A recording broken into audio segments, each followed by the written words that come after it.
For today's video, magbablog po tayo. Kami guys. Wait lang guys. Guys, may sasabihin po tayo. Kaming importante sa multo. Guys, may ikikwento po kami sa inyo. Multo. Guys, ibig sabihin po namin ay dito po sa puno na yan, dan po sa puno na yon ay may nakatira pong isang aswang. Aswang po. Aswang. Isang araw. Isang araw, may nakita kaming ambulansya.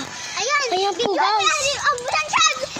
Guys, ito oh, dadaan mo po siya guys. Saglit guys.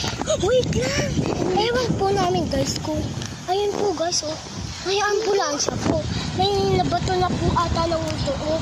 Guys, ayun no guys. Guys, ata. Guys,